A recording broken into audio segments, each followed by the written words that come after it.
Hey, thanks for tuning in. Over the past several weeks, I've kind of gotten a lot of very similar types of conversations. And it tends to happen around this time of the year because, for gym businesses and businesses in general, a lot of us are busy. And if you're an owner or a founder of a business, especially if you're a small business owner, you run into this a lot where you're so busy, you don't know what to do next, and you're trying to figure out how to move forward. Well, when I was younger, one of the things that was always said to me was, if you want something done right, do it yourself. And I think there's some truth to that in a sense. Even on our own team, right? My wife works with me. She handles all of our marketing. And we were having a conversation about her bringing certain people on, and she wants things done a very specific way because she takes ownership in the things that she's doing, and she owns some of these things. And the reality is that there's certain people that are just not going to own it the same way that you do, right? I had this conversation with another person on our team the other day. She wanted she takes ownership and pride in the work that she's doing, and so she wants to own the process. She wants to own the product, and so she doesn't want to give it up. And she gave me an analogy of, when you have your baby and your own child, the last thing you want to do is hand it over to somebody else, because you can't really entrust them the same way that you trust yourself to take care of your child. And it's the same thing with your business. I remember my first business that I opened, it was my baby, truly my baby. I spent so much time there. And giving it off to another person who I'm hiring to treat it the exact same way that I'm going to treat it was a real challenge. So there is some truth to doing the things the right way and doing them yourself, right? If you want something done right, do it yourself. Well, there's also the 80-20 principle, or the Pareto principle. And I didn't find out about this until years in business practice. As a matter of fact, I remember early on when I was working in a corporate environment, I get so frustrated by some of these individuals who I would ask or have a conversation with them, and they would go ahead and say they would take care of it, or, it would get done. And then I hear them talking to someone else and passing it off to that other person. And to me, I was frustrated because I'm thinking to myself, this person is just handing off what they said they were going to do to someone else. And now the expectation of what I thought was going to get done is getting lowered. Like, the quality of work might get lowered. But I also think that maybe I suffer from the process of when I was a child. My parents would give my oldest brother something to do. He'd pass it off to the next one in line, and that next one in line would pass it off to the next, until it landed on me. And I couldn't pass it off to my younger brothers because they were too young. They didn't know how to do much. I mean, they were little. So, you know, maybe that's where it stems from. I don't know. But what I do know, and what I've learned, and what I found, is that through the process of owning multiple locations, through the process of working with a lot of employees, there comes a point when, if you want to grow, you have to delegate. And I don't know where that saying came from. You may hear it in businesses, but if you want something done right, do it yourself, right? That does apply. But if you want to grow, you got to delegate, and it has to be done. And you're not going to get 100%, and you got to be okay with that.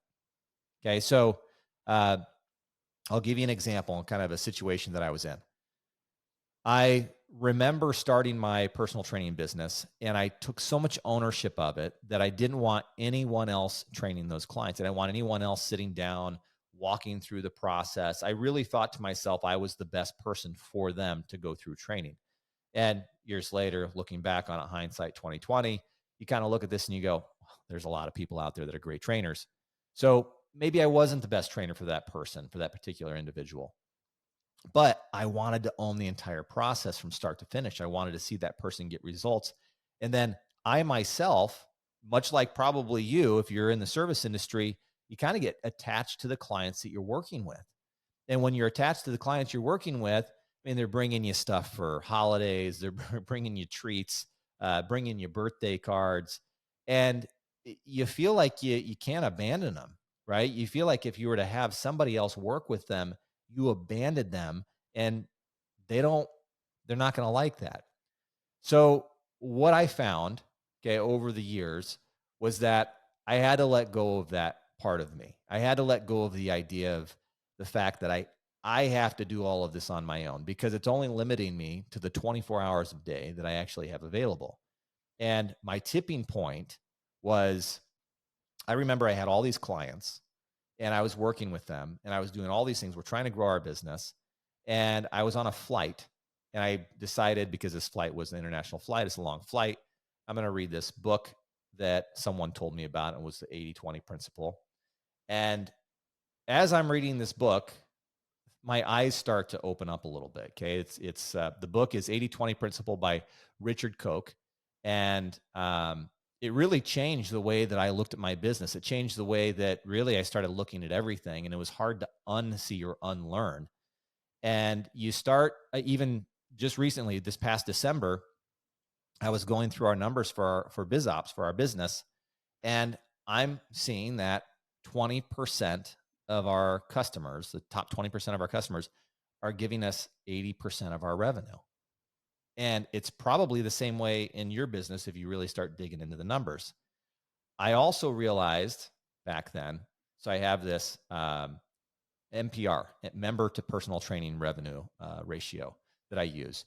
And when we would have members join our gym, say 100 members join, I knew that 85% of the people who join were going to go ahead and get an appointment for a movement analysis.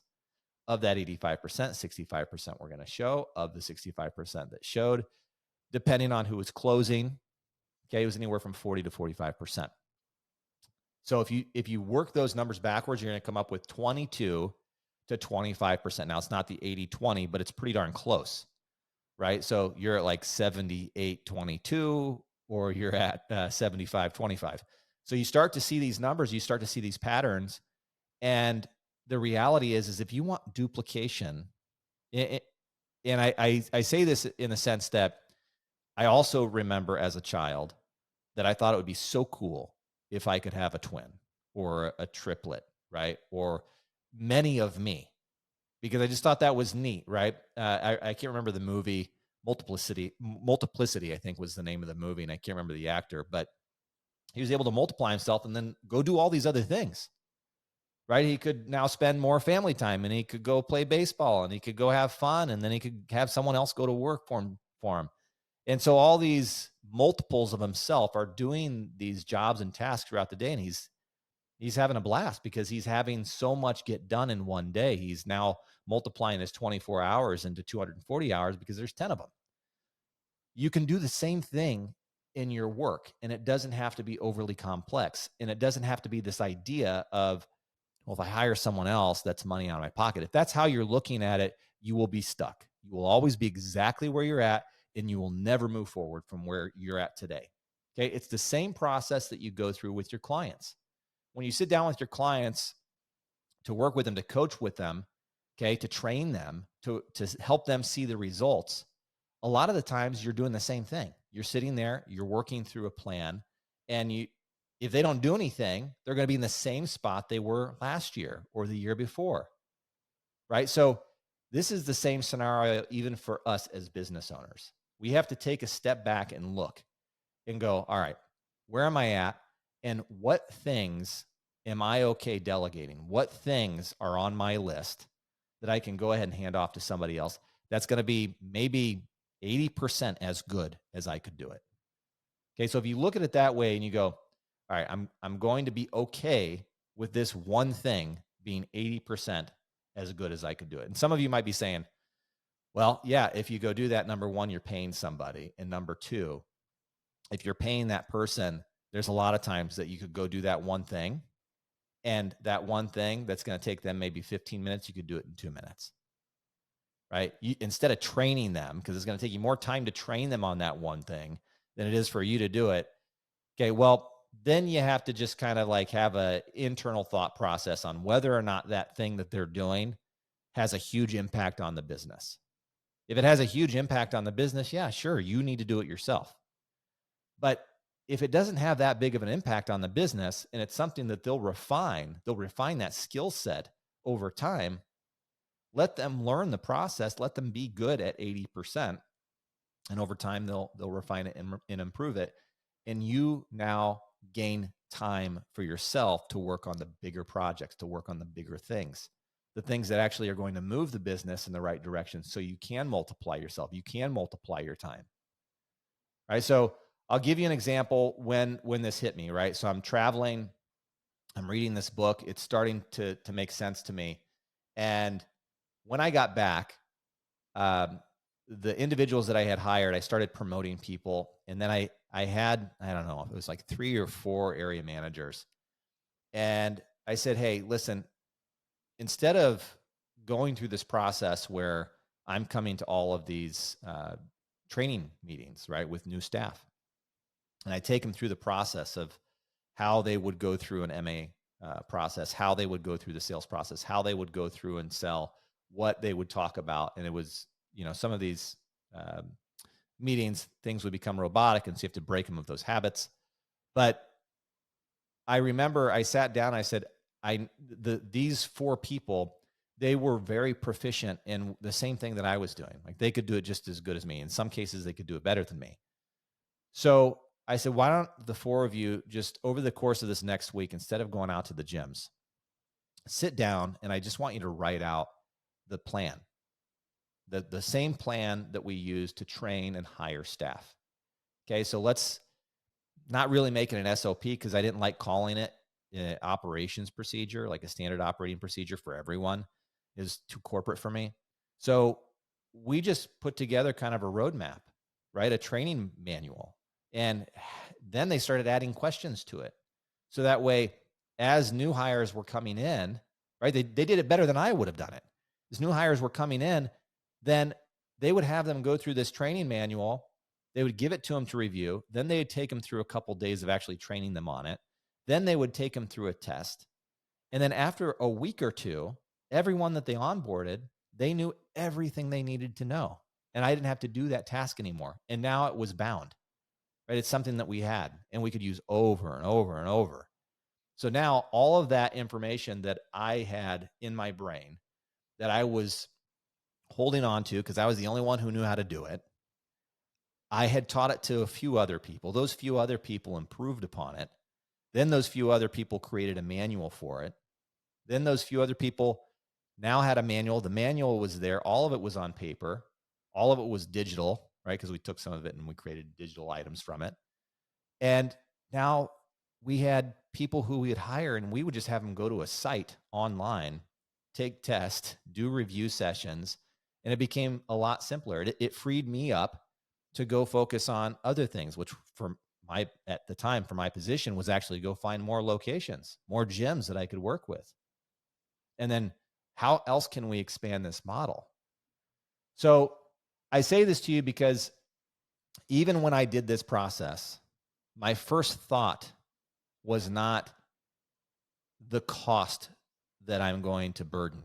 My first thought was, how can I hire these people? And I know that I'm going to take a step backwards for a little bit, like even monetarily, right? I knew that whatever I was making, I was going to have to give up a little bit more. I was going to have to give a little bit more of that pie up in order to make something greater out of it. And that really did happen for me. And that process happened for me. And I see this with a lot of gym owners right now. You are busy this year. Okay, a lot of business owners in general. It doesn't matter whether you're operating a spa or a clinic or a gym or anything in the service industry, you're busy. This is the time of year that you're busy. And you're trying to figure out, maybe did you hit that cap? Or you at a steady state right now where everything revenue-wise is stable and you're never going to grow anymore?